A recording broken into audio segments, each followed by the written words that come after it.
पूजा जी गाजियाबाद। राधे राधे। राधे राधे महाराज जी। महाराज जी, मनुष्य को हृदय मतलब मन की बात सुननी चाहिए या बुद्धि दिमाग की बात? हृदय की बात में आप क्या समझ रहे हैं? हृदय में 4 करण हैं, उन्हीं को हृदय कहते हैं, अंतःकरण।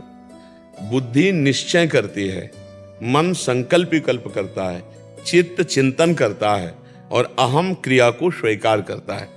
ये अंतःकरण जिसे तुम हृदय कहते हो ना, उसे हम शास्त्रीय भाषा में अंतःकरण कहते हैं। अंतःकरण में 4 स्फुरणाएं होती हैं। किसी भी विषय का चिंतन और उसका संकल्प विकल्प, उसका निश्चय, फिर उसको स्वीकार करना। हम इन चारों की बात नहीं मानते, शास्त्र की बात मानते हैं। तस्मात् शास्त्रम प्रमाणन्ते कार्याकार्यो व्यवस्थितो। मेरे हृदय में जो बात आई वो शास्त्र सम्मत है कि नहीं। अगर शास्त्र विरुद्ध है तो हम हर बात काट देते हैं। हमारा जो ज्ञान है सत्संग से सुना हुआ, शास्त्रों में जो पढ़ा ले, इसीलिए अब आजकल अज्ञानी लोग अधिक बढ़ रहे, मनमानी आचरण कर रहे। रोज स्वाध्याय करना चाहिए, सदग्रंथों का स्वाध्याय। अगर नहीं कर सकते हो तो रोज सत्संग सुनना चाहिए। आपको सत्संग में नई नई बातें मिलेंगी, जिससे आपका जीवन कुमार्गगामी जो रहा है वो सतमार्ग में चलने लगेगा। पहले हमें पता तो होना चाहिए क्या करना है क्या नहीं करना। तस्मात् शास्त्रम प्रमाणन्ते कार्या अकार्यो व्यवस्थितो। कार्य और अकार्य की व्यवस्था शास्त्र में बताई गई। हमारा मन तो कभी भजन में लगेगा, कभी भोगों में लगेगा, कभी गंदी बात चिंतन करता है, कभी अच्छी बात चिंतन करता है। तो हमको इसका निर्णय कैसे हो कि हमें क्या मानना चाहिए? वो शास्त्र और संत वाणी से मिलाना चाहिए। जो निषेध है वो हमें नहीं मानना, जो विधि है वो हमें मानना है। और एक सूक्ष्म बात, सबके हृदय में शास्त्रों का सार ज्ञान लेकर भगवान बैठे हैं। जब आप गलत करने चलोगे तो बड़ी धीमी आवाज में भगवान की आज्ञा होती, ये गलत है, आपको नहीं करना। बुलाता है ना सबके हृदय में। जब आप कुछ गलत करना चाहोगे तो अव्यक्त रूप से हमारे जो परम मित्र हितैषी भगवान है वो हमको सूचना देते हैं, ये गलत मार्ग है। पर हम उनकी अवहेलना कर देते हैं और मन की बात मान करके चल देते हैं। तो हमें चाहिए कोई भी स्फुरणा हो वो तब तक हम न करें जब तक ठीक निर्णय ना हो जाए कि ये क्रिया सही है कि गलत है। अगर वो गलत है तो लाख बार मन हमको कहे हमें नहीं करना चाहिए।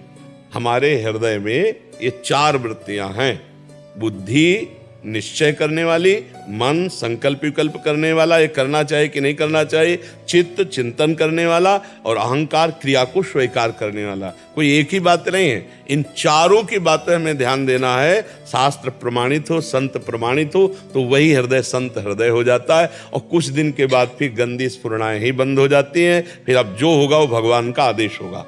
अब वो स्थिति आ जाती है। अभी तो हमारी स्थिति त्रिगुण माया के अंतर्गत है, तो अंतःकरण त्रिगुण माया से संचलित है। अभी हमें देखना होगा शास्त्र सम्मत है या बुरा, शास्त्र निषेध ये कर रहा है। क्योंकि मन की तरंगे तो अभी सात्विक वातावरण है तो बढ़िया चिंतन रहेगा, और राजसिक वातावरण आ गया तो गंदा चिंतन आ जाएगा।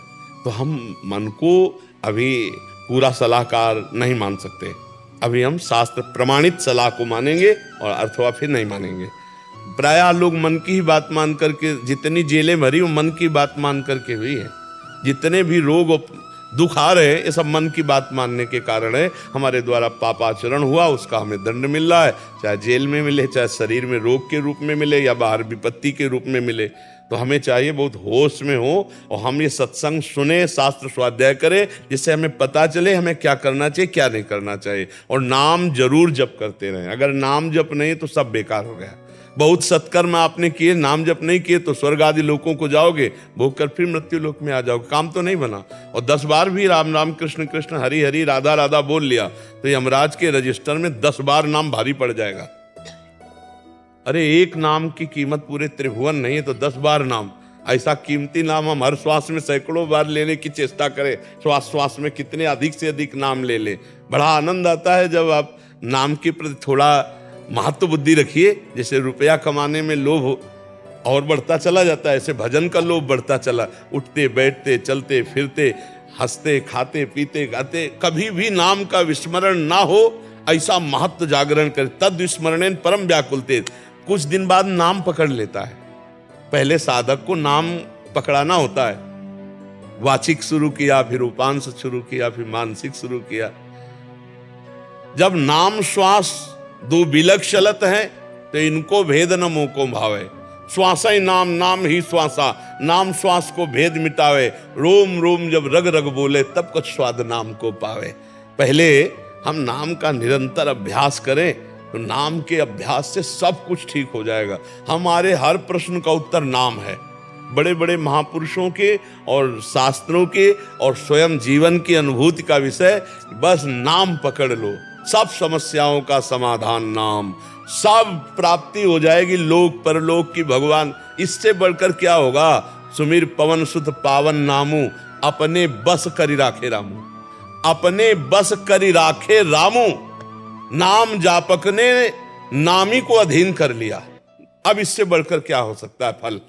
इससे बढ़कर फल क्या हो सकता है? सुमिर पवन सुत पावन नामू, अपने बस करी राखे रामू। हम ऐसे महामहिम नाम का निरंतर जप करें और आचरण संभाल के करें। संत सम्मत, शास्त्र सम्मत अगर हमारे आचरण हुए और नाम जप चल रहा है तो कुछ ही समय में आप खुद देख लेना आपका जीवन कैसे परिवर्तित होता है।